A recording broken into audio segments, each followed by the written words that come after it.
नमस्कार। चारों तरफ एक हंगामा है, एक शोर है। फिल्म इंडस्ट्री में, चैनल्स में, जर्नलिज्म में, एडवर्टाइजर्स में, संत समाज में, चारों तरफ एक शोर है। चारों तरफ डिबेट्स हो रही है, चारों तरफ भली बुरी बातें कही जा रही हैं। मेरे पास भी सैकड़ों फोन आए होंगे, सभी चैनल्स से फोन आए, जितने सभी जर्नलिस्ट हैं, बड़े बड़े जर्नलिस्ट, और सभी के फोन आए। They wanted my reaction on that, on the teaser, कि आपको कैसा लगा, आपके क्या रिएक्शन है, आप क्या सोचते हैं इस बारे में। मैं आपको सच बताऊं, मैंने एक भी शब्द किसी से नहीं कहा, मैंने बात ही नहीं की उस विषय में। मैंने कहा नहीं, मुझे कुछ नहीं कहना है। लेकिन मुझे लगा कि मुझे आपसे कुछ बात तो करनी चाहिए, आपसे करनी चाहिए। मेरे मन में बहुत सारी बातें बहुत सारे समय से आती रही हैं, और इस हंगामे को लेकर, इस इशू को लेकर मुझे लगा कि शायद ये सही समय है जब मैं अपनी बातें आपके साथ शेयर कर सकूं। दोस्तों, ध्यान से सुनिएगा। रामायण, महाभारत, श्रीमद् भागवत जैसे जितने भी ग्रंथ हैं, शास्त्र हैं, ये हमारी सांस्कृतिक और धार्मिक धरोहर है। ये हमारी संस्कृति है, ये हमारी जड़ है।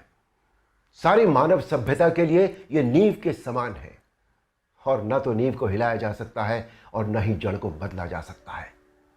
नींव या जड़ से किसी भी तरह का खिलवाड़, किसी भी तरह की छेड़छाड़ बिल्कुल भी ठीक नहीं है। हमें इन शास्त्रों से संस्कार मिलते हैं, जीवन का आधार मिलता है। ये धरोहर ही हमें जीने की कला सिखाती है। हमारी संस्कृति विश्व की सबसे प्राचीन संस्कृति है। हमारी हर पीढ़ी इसे युगों युगों से आत्मसात करती आ रही है, जिसका सबसे बड़ा एग्जाम्पल है 2.5 साल पहले जब कोरोना आया था, तो कोरोना ने लोगों की धार्मिक भावनाओं को तब से लेकर आज तक और भी प्रबल कर दिया है। हमारी धार्मिक परंपराओं और मान्यताओं को और अधिक पुष्ट किया है इस महामारी ने। टीवी पर जब धारावाहिक रामायण प्रसारित हुई थी कोरोना के दौरान, तो रामायण ने एक विश्व रिकॉर्ड बनाया। आप सब जानते हैं, हम सब जानते हैं, ये एक बहुत बड़ा संकेत है हमारी मान्यताओं और परंपराओं की प्रामाणिकता का। इस बार यानी 2020 में रामायण आज की युवा पीढ़ी ने भी देखी, और 35 साल पहले बनी रामायण को पूरी श्रद्धा और आस्था से देखा, समझा और आत्मसात किया। आज जो बेहिसाब लोग मुझसे मिलते हैं, उनमें सबसे ज्यादा संख्या टीनेजर्स की होती है। दोस्तों, 500 साल के संघर्ष, अथक प्रयत्न और जद्दोजहद के बाद, न जाने कितना रक्त बहाने के बाद, हमें राम मंदिर के पक्ष में निर्णय मिला, और वहां एक भव्य मंदिर का निर्माण हो रहा है, जो 2024 तक पूरा भी हो जाएगा। अप्रिशिएट करने वाली बात यह है कि मंदिर को भव्यता देने के साथ साथ उसकी आत्मा और मौलिकता को ज्यों का त्यों रखकर यह मंदिर बन रहा है। हमें अपनी सभी सांस्कृतिक और धार्मिक धरोहरों और मान्यताओं को जैसी वो है वैसी ही बनाए रखना चाहिए। उनमें किसी भी तरह के बदलाव की न तो जरूरत है, न करना चाहिए, और न ही किसी और को करने देना चाहिए। भला कोई अपनी नींव हिलाता है क्या? कोई अपनी जड़ें बदलता है क्या? हमारी इन धार्मिक सांस्कृतिक मान्यताओं और परंपराओं को किसी भी तरह का कोई नयापन देने की आवश्यकता नहीं है। देखिए, मेरा प्रयास और कर्म तो यही है कि मैं इस जनरेशन को और अगली पीढ़ी को भी वही सिखाऊं, वही बताऊं, वही दिखाऊं जो वास्तव में सत्य है, शाश्वत है और सनातन है। एक बात और सोचने वाली है, किसी और धर्म की परंपरा या मान्यता में जब किसी भी प्रकार का बदलाव या नयापन नहीं किया जाता, तो हमारी सनातन धर्म की मान्यताओं परंपराओं के साथ छेड़छाड़ आखिर क्यों?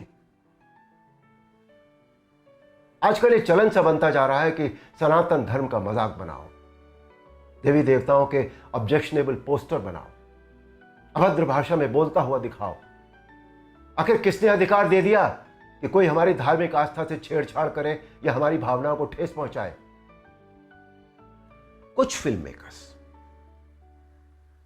कुछ राइटर्स, कुछ पेंटर्स, कुछ एक्टर्स, कुछ एडवर्टाइजर्स को इस बात का विशेष ध्यान रखना चाहिए कि वो क्रिएटिव लिबर्टी के नाम पर धर्म का मजाक न बनाए और न ही किसी की मान्यता या परंपरा को तोड़ मरोड़ कर प्रस्तुत करें।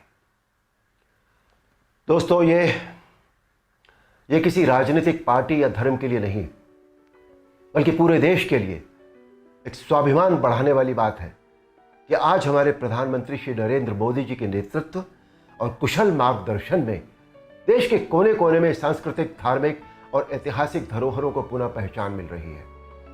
स्थान स्थान पर कॉरिडोर बनाए जा रहे हैं, जिनसे हमारी इन धरोहरों की रक्षा भी हो रही है, उनका पुनर्निर्माण भी हो रहा है, साथ ही उनकी मौलिकता भी यथावत रखी जा रही है। मोदी जी, ये देश सदैव आपका ऋणी रहेगा।